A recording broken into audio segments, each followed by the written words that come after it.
Time. What do you got for us? All right. First of all, the relevance to this case, well, I would call it a case and a half because it's a case that just was decided. A case and a half? A case that was decided and a case that was filed but has not yet been heard. So, first of all, the relevance of these cases specifically are we have sections in the Delta Plan that identify the importance of the co-equal goals. And these cases are about improved regional water management planning and also reduced reliance on the Delta. So the first is Preserve Wild Santee et al. Versus City of Santee. It's a 4th Appellate District case, and it was decided on October 19th, 2012. And the court held that an environmental impact report for a 1,400-unit project violated CEQA for failure to provide an adequate supply analysis and improperly deferred mitigation. Now, I'm prefacing this next case with this because it might have an effect on the decision. So this case that is that I'd like to bring up, which is Kern Water Bank Authority versus the City of Bakersfield.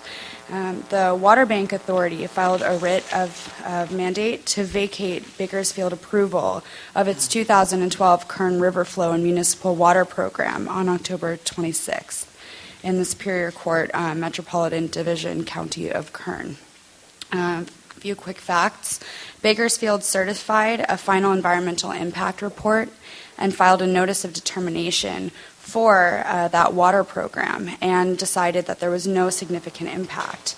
But Kern Water Bank Authority, in that water program, it would change the water rights to 160,000 acre-foot per year to recharge the Kern groundwater basin to create a permanent, consistent, and regular flow of water in the Kern River underlying the city. That basin's been considered critically overdrafted.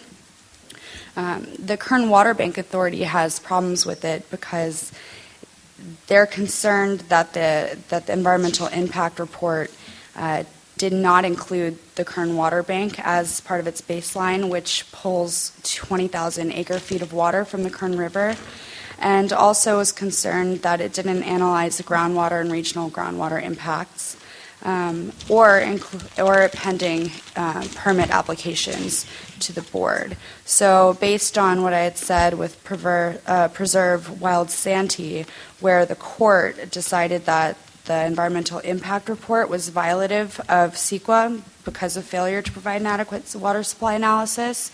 Well, is this a struggle between folks in business and industry in the city of Bakersfield who want to first claim on the water, and then the agricultural interest who prefer to support the bank for a host of their own reasons? Is that what's behind all this?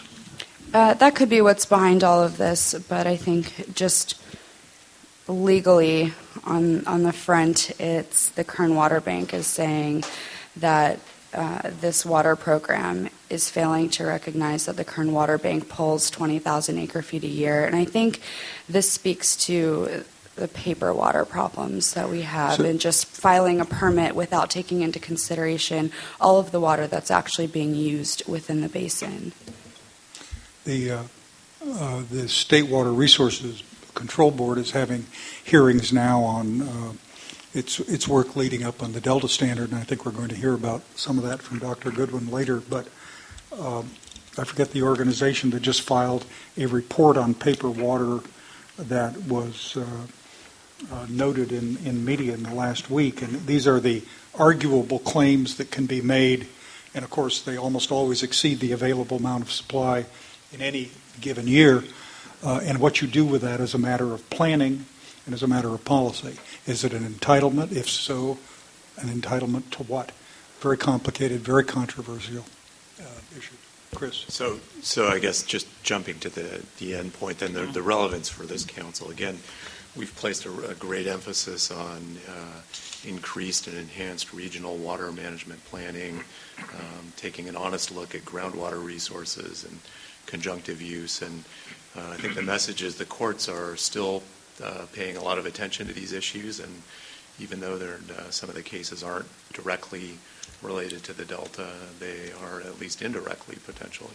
So with that, thank you very much. Thank you. Thank you. Chris, I think it's fair to say the courts are taking a look at this because people are suing each other. Yes.